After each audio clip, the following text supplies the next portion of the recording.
আসসালামু আলাইকুম, welcome to my channel Muslims Diary. আজকে আমরা জানবো মহানবী সাল্লাল্লাহু আলাইহি ওয়াসাল্লামের জীবনী পর্ব 12, পর্ব 1 থেকে 11 এর ভিডিও লিঙ্ক এই ভিডিওর ডিসক্রিপশন বক্সে দেওয়া থাকবে, আপনারা চাইলে দেখে নিতে পারেন। আবু তালেবের প্রতি কুরাইশগণের ধমক। আবু তালেবের সঙ্গে উত্তপ্ত বাক্য বিনিময়ের সিদ্ধান্ত গ্রহণের পর কুরাইশ প্রধানগণ আবু তালেবের নিকট উপস্থিত হয়ে বলল, হে আবু তালেব, আপনি আমাদের মাঝে মান মর্যাদার অধিকারী একজন বয়স্ক ব্যক্তি। আমরা ইতিপূর্বে আপনার নিকট আবেদন করেছিলাম যে আপনার ভাতিজাকে আমাদের ধর্ম সম্পর্কে নিন্দাবাদ করা থেকে বিরত রাখুন, কিন্তু আপনি তা করেননি। আপনি মনে রাখবেন, আমরা এটা কিছুতেই বরদাস্ত করতে পারছি না যে আমাদের পূর্বপুরুষদের গালিগালাজ করা হোক, আমাদের বিবেককে নির্বুদ্ধিতা বলে আখ্যায়িত করা হোক এবং আমাদের দেবদেবীদের নিন্দা করা হোক। আমরা আবারও আপনাকে অনুরোধ করছি, হয় আপনি তাকে সেসব থেকে নিবৃত্ত রাখুন, নচেত আমাদের দুদলের মধ্যে একদল ধ্বংস না হওয়া পর্যন্ত যুদ্ধ বিগ্রহ চলতেই থাকবে। এই ঘটনার প্রেক্ষাপটে আবু তালেব বিচলিত হয়ে পড়লেন। তিনি কোনো কিছু সিদ্ধান্ত নিতে না পেরে নবী করিম সাল্লাল্লাহু আলাইহি ওয়াসাল্লামকে ডেকে পাঠালেন। রাসূল সাল্লাল্লাহু আলাইহি ওয়াসাল্লাম সেখানে উপস্থিত হলে ঘটনার বিস্তারিত বিবরণ পেশ করলেন এবং তাকে বললেন, বাবা, একটু বিচার বিবেচনা করে কাজ করো। যে ভার বহন করার শক্তি আমার নেই, সে ভার আমার উপর চাপিয়ে দিও না। রাসূল সাল্লাল্লাহু আলাইহি ওয়াসাল্লাম ধারণা করলেন যে তার একমাত্র সহায় চাচাও বুঝি আজ থেকে তার সঙ্গ ত্যাগ করবেন, তিনিও বুঝি তাকে সহায়তা করবেন না। তিনি দুর্বল হয়ে পড়লেন। তিনি সুস্পষ্টভাবে উপলব্ধি করলেন যে অচিরেই তিনি এক নিদারুণ সংকটে নিপতিত হতে চলছেন। তবে তিনি আল্লাহর উপর পূর্ণ আস্থা রেখে বললেন, চাচা যান, আল্লাহর শপথ, যদি এরা আমার ডান হাতে সূর্য এবং বাম হাতে চাঁদ এনে দেয়, তবুও শাশ্বত এ মহাসত্য প্রচার সংক্রান্ত আমার কর্তব্য থেকে এ মুহূর্তের জন্য আমি বিচ্যুত হব না। এ মহামহিম কার্যে হয় আল্লাহ আমাকে জয়যুক্ত করবেন, না হয় আমি ধ্বংস হয়ে যাব। কিন্তু চাচা যান, আপনি অবশ্যই জানবেন যে মুহাম্মদ কখনোই কর্তব্য পালন থেকে বিচ্যুত হবে না। চাচা আবু তালেব প্রাণাধিক প্রিয় ভাতিজার অসহায়ত্ব ও মানসিক অশান্তি বুঝতে পারলেন। তিনি স্পষ্ট দেখতে পেলেন যে ভবিষ্যতের দিনগুলো তার জন্য আরও কঠিন ও ভয়াবহ হবে। তিনি ভাতিজাকে একাকী ডেকে বললেন, প্রিয়তম ভাতিজা, নির্দ্বিধায় নিজ কর্তব্য পালন করে যাও। আল্লাহর কসম করে বলছি, আমি কোনো অবস্থাতেই তোমাকে পরিত্যাগ করব না। তারপর তিনি নিম্নোক্ত কবিতা আবৃত্তি করলেন, আল্লাহ চান তো তারা স্বীয় দলবল নিয়ে কখনোই তোমার নিকট পৌঁছতে পারবে না, যতক্ষণ না আমি সমাহিত হয়ে যাব। তুমি তোমার দিনী প্রচারণা কর্মকাণ্ড যথাসাধ্য চালিয়ে যাও, তাতে কোনো প্রকার বাধা আসবে না। তুমি খুশি থাকো এবং তোমার চক্ষু পরিতৃপ্ত হোক। জুলুম নির্যাতন। নবুয়তের চতুর্থ বছরে ইসলামের প্রকাশ্য দাওয়াত বন্ধ করতে পৌত্তলিকরা যেসব কাজ করেছে তার বিবরণ ইতিপূর্বে বর্ণনা করা হয়েছে। এসব তৎপরতা পৌত্তলিকরা পর্যায়ক্রমে এবং ধীরে ধীরে চালিয়েছে। সপ্তাহের পর সপ্তাহ, এমনকি মাসের পর মাস অতিরিক্ত কিছু করেনি।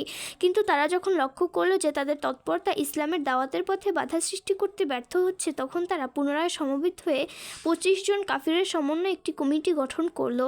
এরা ছিল কুরাইশ বংশের নেতৃস্থানীয় ব্যক্তি। এই কমিটির প্রধান ছিল রাসূলুল্লাহ সাল্লাল্লাহু আলাইহি ওয়াসাল্লামের চাচা আবু লাহাব। পারস্পরিক পরামর্শ ও চিন্তা ভাবনার পর কমিটি রাসূলুল্লাহ সাল্লাল্লাহু আলাইহি ওয়াসাল্লাম এবং সাহাবাদের বিরুদ্ধে একটি সিদ্ধান্তমূলক প্রস্তাব অনুমোদন করল।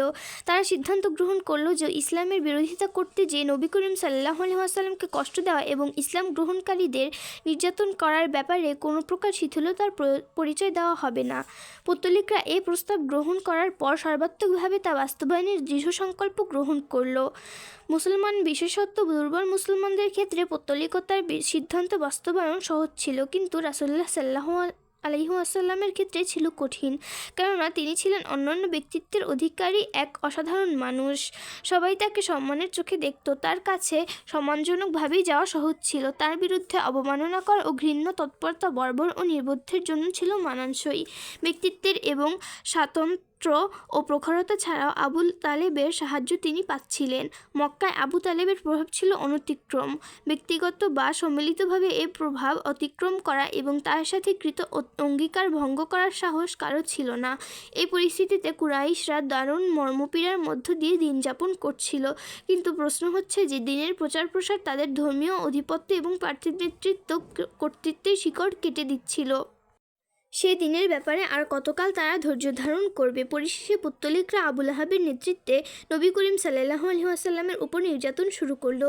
প্রকৃতপক্ষে প্রিয় নবীর সাথে আবু লাহাবের শত্রুতামূলক আচরণ আগে থেকেই ছিল। কুরাইশরা আল্লাহর রাসূলের উপর নির্যাতনের কথা চিন্তা করারও আগে আবু লাহাব চিন্তা করছিল। বনি হাশিমের মজলিস এবং সাফা পাহাড়ের পদদর্শী এই দুর্বৃত্ত যা বলেছিল ইতিপূর্বে সেসব কথার উল্লেখ করা হয়েছে। কোনো কোনো বর্ণনায় উল্লেখ রয়েছে সাফা পাহাড়ের পদদর্শী দিনের দাওয়াত দেওয়ার পর নবী করিম সাল্লাল্লাহু আলাইহি ওয়াসাল্লামকে মারার জন্য আবু লাহাব একটি পাথর তুলেছিল। রাসূলের সাথে নানামুখী শত্রুতা। রাসূলের নবুয়ত পাওয়ার আগে আবু লাহাব তার দুপুত্র উতবা ও উতাইবাকে রাসূলুল্লাহ সাল্লাল্লাহু আলাইহি ওয়াসাল্লামের দুই কন্যা রোকাইয়া ও উম্মে কুলসুমের সাথে বিয়ে দিয়েছিল। কিন্তু রাসূলুল্লাহ সাল্লাল্লাহু আলাইহি ওয়াসাল্লাম নবুয়ত পাওয়ার পরে এবং দ্বীনের দাওয়াত প্রচারের শুরুতে আবু লাহাব নবীর দুই কন্যাকে তালাক দিতে তার দুই পুত্রকে বাধ্য করেছিল। নবী করিম সাল্লাল্লাহু আলাইহি ওয়াসাল্লামের দ্বিতীয় পুত্র আবদুল্লাহর ইন্তেকালের পর আবু লাহাব এত খুশি হয়েছিল যে তার বন্ধুদের কাছে দৌড়ে গিয়ে গদগদ করে বলছিল যে মুহাম্মদ অপুত্রক হয়ে গেছে। ইতিপূর্বে এটাও বলা হয়েছে যে হজ মৌসুমে আবু লাহাব নবী করিম সাল্লাল্লাহু আলাইহি ওয়াসাল্লামকে মিথ্যাবাদী সাব্যস্ত করতে বাজার এবং বিভিন্ন জনসমাবেশে তার পেছনে লেগে থাকত। তারেক ইবনে আবদুল্লাহ মুহারেবের বর্ণনা থেকে জানা যায় আবু লাহাব নবী করিম সাল্লাল্লাহু আলাইহি ওয়াসাল্লামের কথা মিথ্যা প্রমাণ করতেই শুধু ব্যস্ত থাকত না, বরং তাকে পাথর নিক্ষেপ করতে এবং এতে তার পায়ের গোড়ালি রক্তাক্ত হয়ে যেত। আবু লাহাবের স্ত্রী উম্মে জামিলের প্রকৃত নাম ছিল আরওয়া। সে ছিল হারব ইবনে উমাইয়ার কন্যা এবং আবু সুফিয়ানের বোন। নবী করিম সাল্লাল্লাহু আলাইহি ওয়াসাল্লামের প্রতি শত্রুতার ক্ষেত্রে সে তার স্বামীর চেয়ে কোনো অংশে কম ছিল না। নবী করিম সাল্লাল্লাহু আলাইহি ওয়াসাল্লাম যে পথে চলাফেরা করতেন ওই পথে এবং তার দরজায় সে কাঁটা বিছিয়ে রাখত। অত্যন্ত অশ্লীলভাষী এবং ঝগড়াটি ছিল এই নোংরা মহিলা। নবী করিম সাল্লাল্লাহু আলাইহি ওয়াসাল্লামকে গালাগাল দেওয়া এবং কুটনামি, নানা ছুতোয় ঝগড়া, ফিতনা ফাসাদ সৃষ্টি এবং সংঘাতময় পরিস্থিতি সৃষ্টি করা ছিল তার কাজ। এই কারণে কুরআনে আল্লাহ তাআলা বলেছেন তার স্ত্রী ও সে ইন্ধন বহন করে। আবু লাহাবের স্ত্রী যখন জানতে পারল যে তার এবং তার স্বামীর নিন্দা করে আয়াত নাজিল হয়েছে তখন সে রাসূলুল্লাহ সাল্লাল্লাহু আলাইহি ওয়াসাল্লামকে খুঁজে খুঁজে কাবা শরীফের কাছে এলো। প্রিয় নবী সে সময় কাবা ঘরের পাশে অবস্থান করছিলেন। তার সাথে আবু বকর সিদ্দিক রাদিয়াল্লাহু তাআলা আনহু ছিলেন। আবু লাহাবের স্ত্রীর হাতে ছিল এক মুঠি পাথর। আল্লাহর রাসূলের কাছাকাছি গিয়ে পৌঁছালে আল্লাহ তাআলা তার দৃষ্টি কেড়ে নেন। সে আল্লাহর রাসূলকে দেখতে পায়নি, আবু বকর রাদিয়াল্লাহু তাআলা আনহুকে দেখতে পাচ্ছিল। আবু বকরের সামনে গিয়ে জিজ্ঞেস করলো যে তোমার সাথী কোথায়? আমি শুনেছি তিনি আমার নামে নিন্দা করেছেন। আল্লাহর শপথ যদি আমি তাকে পেয়ে যাই তবে তার মুখে এ পাথর ছুঁড়ে মারব। দেখো আল্লাহর শপথ আমিও একজন কবি। এরপর সে এই কবিতা শোনালো। মোজাম্মাম। পর্তলিকরা নবী করিম সাল্লাল্লাহু আলাইহি ওয়াসাল্লামকে মুহাম্মদ না বলে মোজাম্মাম বলতো। মুহাম্মদ অর্থ প্রশংসিত, অথচ মোজাম্মাম শব্দের অর্থ এর বিপরীত অর্থাৎ নিন্দিত। তিনি বললেন মোজাম্মাম আসাইনা ওয়া আমরা আবাইনা ওয়া দিনাহু কালাইনা, অর্থাৎ মোজাম্মামের অবাধ্যতা করেছি, তার কাজকে সমর্থন করিনি এবং তার দিনকে ঘৃণা ও অবজ্ঞা ভরে প্রত্যাখ্যান করেছি। এরপর সে চলে গেল। আবু বকর সিদ্দিক রাদিয়াল্লাহু তাআলা আনহু নবী করিম সাল্লাল্লাহু আলাইহি ওয়াসাল্লামকে বললেন, হে আল্লাহর রাসূল, সে কি আপনাকে দেখতে পায়নি? তিনি বললেন, না, দেখতে পাইনি। আল্লাহ তাআলা আমার ব্যাপারে তার দৃষ্টি কেড়ে নিয়েছিলেন। আবু বকর রাদিয়াল্লাহু তাআলা আনহু বাজ্জারও এই ঘটনা বর্ণনা করেছেন। তিনি এটুকু সংযোজন করেছেন যে আবু লাহাবের স্ত্রী আবু বকরের সামনে গিয়ে কথাও বলেছিল যে আবু বকর রাদিয়াল্লাহু তাআলা আনহু আপনার সঙ্গে আমার নিন্দা করেছেন। আবু বকর রাদিয়াল্লাহু তাআলা আনহু বললেন, একথা ঠিক নয়। এ ঘরের প্রভুর শপথ, তিনি কবিতা রচনা করেন না এবং কবিতা মুখেও উচ্চারণ করেন না। আবু লাহাবের স্ত্রী বলল, আপনি ঠিকই বলেছেন। আবু লাহাব ছিল রাসূলুল্লাহ সাল্লাল্লাহু আলাইহি ওয়াসাল্লামের প্রতিবেশী এবং চাচা। তার ঘর রাসূলুল্লাহ সাল্লাল্লাহু আলাইহি ওয়াসাল্লামের ঘরের কাছাকাছি ছিল। অন্য প্রতিবেশীরাও রাসূলুল্লাহ সাল্লাল্লাহু আলাইহি ওয়াসাল্লামকে কষ্ট দিত। ইবনে ইসহাক রাহিমাহুল্লাহ বলেন, যেসব লোক রাসূলুল্লাহ সাল্লাল্লাহু আলাইহি ওয়াসাল্লামকে ঘরের মধ্যে কষ্ট দিত তাদের নাম হলো আবু লাহাব, হাকাম ইবনে আবুল আস ইবনে উমাইয়া, উকবা ইবনে আবু মুইত, আদি ইবনে হামরা, সাকাফি ইবনুল আজদা হুজালি প্রমুখ। এরা সবাই ছিল তার প্রতিবেশী। এদের মধ্যে হাকাম ইবনে আবুল আস, তিনি ছিলেন উমাইয়া খলিফা মারওয়ান ইবনে হাকামের পিতা, ব্যতীত অন্য কেউ মুসলমান হয়নি।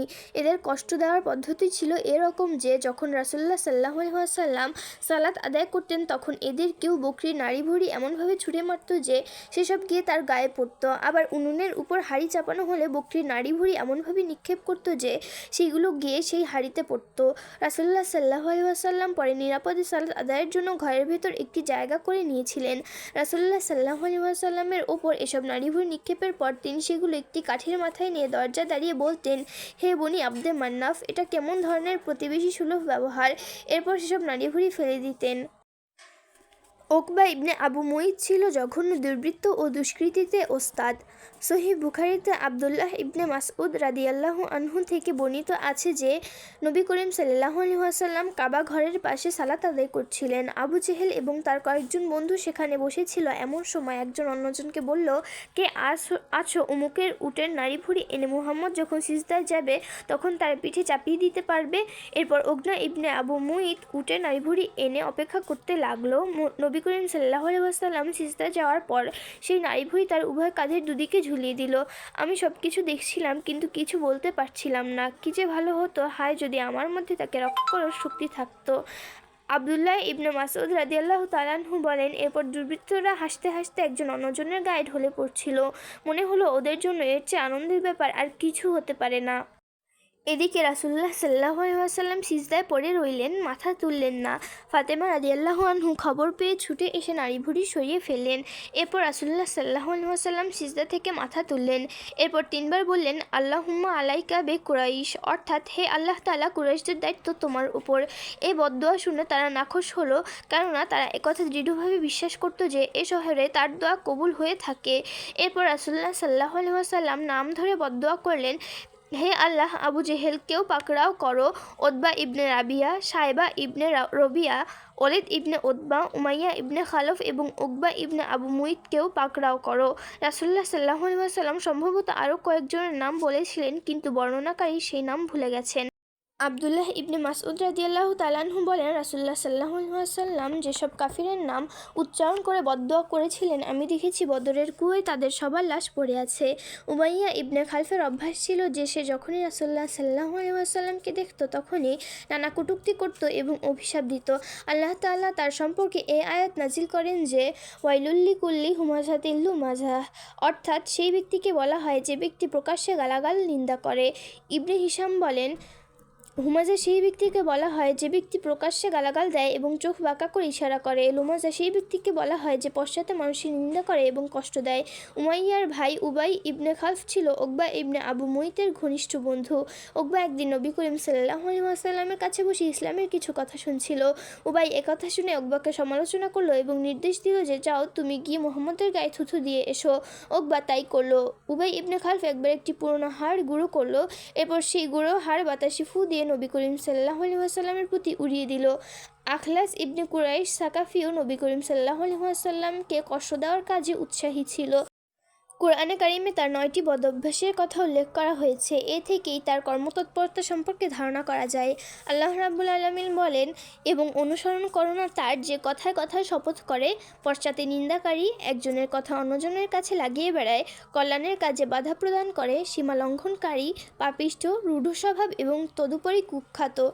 আবু জেহেল কখনো কখনো রাসূলুল্লাহ সাল্লাল্লাহু আলাইহি ওয়াসাল্লামের কাছে এসে কুরআন শুনত, কিন্তু শোনা পর্যন্তই। সে ঈমানও আনত না, ইসলামের শিক্ষাও গ্রহণ করত না এবং আল্লাহ ও তার রাসূলের প্রতি আনুগত্যের পরিচয়ও দিত না। বরং সে নিজের কথা দ্বারা রাসূলুল্লাহ সাল্লাল্লাহু আলাইহি ওয়াসাল্লামকে কষ্ট দিত এবং আল্লাহর পথে বাধা সৃষ্টি করত। এরপর নিজের এ কাজের জন্য গর্বের সাথে বুক ফুলিয়ে নিত। মনে হতো যে বড় ধরনের কোনো কৃতিত্বের পরিচয় দিয়ে ফেলেছে।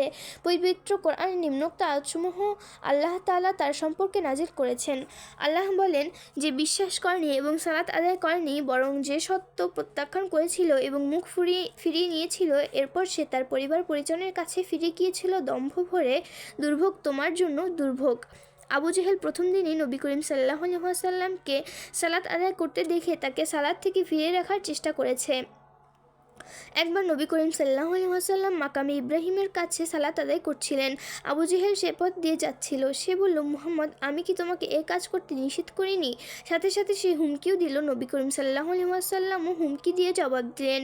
এরপর আবু জেহেল বলল, মুহাম্মদ, আমাকে কেন ধমক দিচ্ছ? দেখো, এ মক্কায় আমার মজলিস হচ্ছে সবচেয়ে বড়। আবু জেহেলের এই উদ্ধত কথায় আল্লাহ তাআলা এই আয়াত নাজিল করেন যে, আচ্ছা, সে যেন মজলিসকে ডাকে, আমিও শাস্তি দেওয়ার ফেরেশতাদের ডাক দিচ্ছি। এক বর্ণনায় উল্লেখ রয়েছে যে রাসূলুল্লাহ সাল্লাল্লাহু আলাইহি ওয়াসাল্লাম আবু জেহেলের চাদর গলার কাছে ধরে হেঁচকে এক টান দিলেন এবং বললেন, দুর্ভোগ তোমার জন্য দুর্ভোগ, আবার দুর্ভোগ তোমার জন্য দুর্ভোগ। কথা শুনে আল্লাহর দুশমন আবু জেহেল বলল, হে মুহাম্মদ সাল্লাল্লাহু আলাইহি ওয়াসাল্লাম, আমাকে হুমকি দিচ্ছ? আল্লাহর কসম, তুমি এবং তোমার পরওয়ারদিগার আমার কিছুই করতে পারবে না। মক্কার উভয় পাহাড়ের মাঝে চলাচলকারীদের মধ্যে আমি সবচেয়ে বেশি সম্মানিত মানুষ। পবিত্র কোরআনে ঘোষিত হুমকি সত্ত্বেও আবু জেহেল তার নির্বুদ্ধিতামূলক আচরণ থেকে বিরত থাকেনি, বরং তার দুষ্কৃতি আরও বেড়ে গিয়েছিল।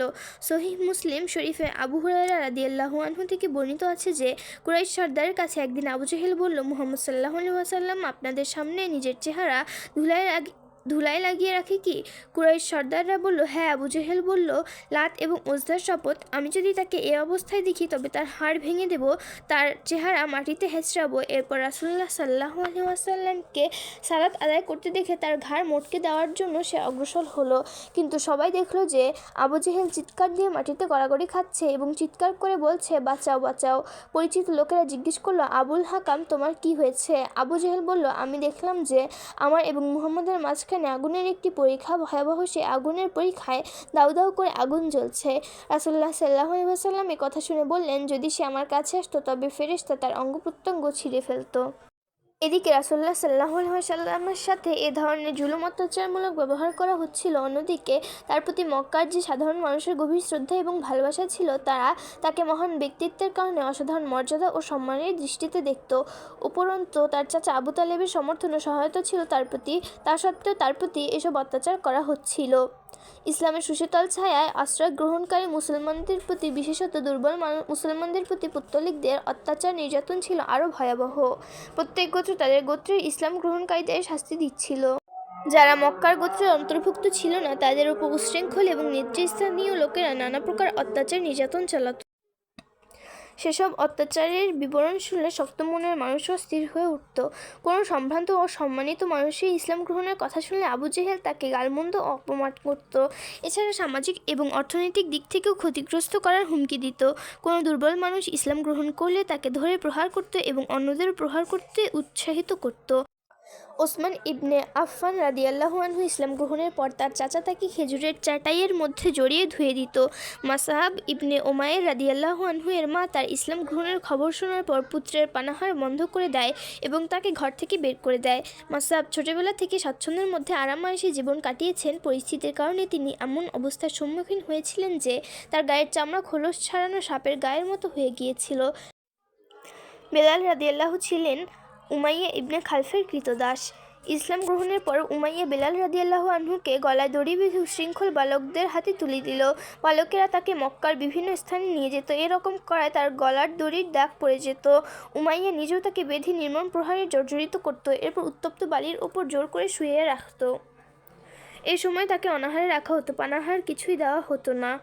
কখনো কখনো দুপুরের রোদে মরু বালকার উপর শুয়ে বুকের উপর ভারী পাথর চাপা দিয়ে রাখতো। এ সময় বলতো, তোমার মৃত্যু হওয়া পর্যন্ত এভাবে ফেলে রাখা হবে, তবে বাঁচতে চাইলে মুহাম্মদের পথ ছাড়ো। কিন্তু তিনি এমনকি কষ্টকর অবস্থাতেও বলতেন, আহাদ আহাদ। তার উপর নির্যাতন চলতে দেখে আবু বকর রাদিয়াল্লাহু তাআলা আনহু একদিন খুবই ব্যথিত হলেন।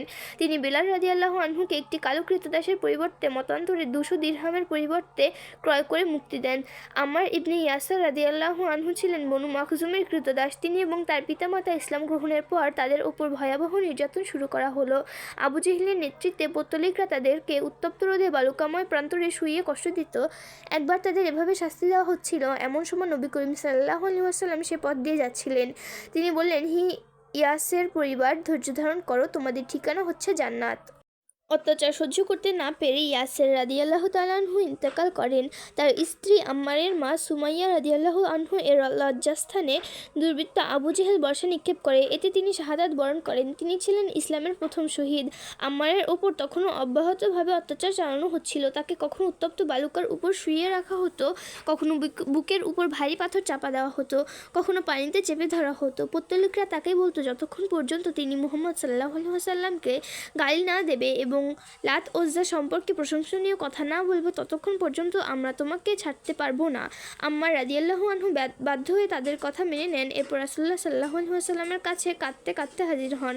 আল্লাহ রাব্বুল আলামিন তখন পবিত্র কোরআনের এ আয়াত নাজিল করেন, কেউ ঈমান আনার পর আল্লাহকে অস্বীকার করলে এবং কুফরির জন্য হৃদয় উন্মুক্ত রাখলে তার উপর আপতিত হবে আল্লাহর গজব এবং তার জন্য আছে শাস্তি। কিন্তু তার জন্য নয় যাকে কুফরির জন্য বাধ্য করা হয় কিন্তু তার চিত্ত ঈমানে অবিচলিত থাকে। খাব্বাব ইবনে আরত রাদিয়াল্লাহু তাআলা আনহু খোজায়া গোত্রের উম্মে আনসার নামে এক মহিলার কৃতদাস ছিলেন। পৌত্তলিকরা তার উপর নানাভাবে নির্যাতন চালাতো, তাকে মাটির উপর টানতো, তার মাথার চুল ধরে টানতো এবং ঘাড় মটকে দিত। কয়েকবার জ্বলন্ত কয়লার উপর তাকে শুইয়ে বুকে পাথর চাপে দিয়ে রাখা হয়েছিল যাতে তিনি উঠতে না পারেন। জিন্নিরা মিসকিনার ওজনে অর্থাৎ ওই শব্দের মতোই হবে এ শব্দের উচ্চারণ। নাহদিয়া এবং তাদের কন্যা এবং উম্মে উবাইস ছিলেন কৃতদাসী। এরা ইসলাম গ্রহণ করে পৌত্তলিকদের হাতে কঠোর শাস্তি ভোগ করেন। শাস্তির কিছু দৃষ্টান্ত উপরে তুলে ধরা হয়েছে। বনু আদি গোত্রের একটি পরিবার বনু মোজাম্মেলের একজন দাসী ইসলাম গ্রহণ করেছিলেন। ওমর ইবনে খাত্তাব রাদিয়াল্লাহু তাআলা আনহু তখনও ইসলাম গ্রহণ করেননি। তিনি সেই দাসীকে অস্বাভাবিক প্রহার করে বিরতি দিয়ে বলতেন, তোমার প্রতি দয়ার কারণে নয়, বরং নিজে ক্লান্ত হয়েই ছেড়ে দিলাম। পরিশেষে আবু বকর সিদ্দিক রাদিয়াল্লাহু আনহু, বেলাল রাদিয়াল্লাহু আনহু এবং আমির ইবনে ফুহায়রার মতোই এসব দাসীকেও ক্রয় করে মুক্ত করে দিয়েছিলেন। পৌত্তলিকরা বিভৎস উপায়েও ইসলাম গ্রহণকারীদের শাস্তি দিত। তারা কোনো কোনো সাহাবীকে উট এবং গাভীর কাঁচা চামড়ার ভেতর জড়িয়ে বেঁধে রোদে ফেলে রাখত, কাউকে লোহার বর্ম পরিয়ে তপ্ত পাথরের উপর শুইয়ে রাখত। কারো ইসলাম গ্রহণের খবর পেয়ে দুর্বৃত্ত পৌত্তলিকরা নানা উপায়ে তার উপর অত্যাচার এবং নির্যাতন চালাত। মোট কথা, আল্লাহর মনোনীত দিন গ্রহণকারীদের উপর যেসব নির্মম অত্যাচার ও নির্যাতন করা হয়েছিল তার তালিকা খুবই দীর্ঘ এবং বড়ই বেদনাদায়ক। ভিডিওটি ভালো লাগলে লাইক, কমেন্ট, শেয়ার এবং সাবস্ক্রাইব করে আমাদের পাশেই থাকুন এবং অন্যান্য আপডেটস পেতে চোখ রাখুন আমাদের চ্যানেল মুসলিম স্টাডিতে। আসসালামু আলাইকুম।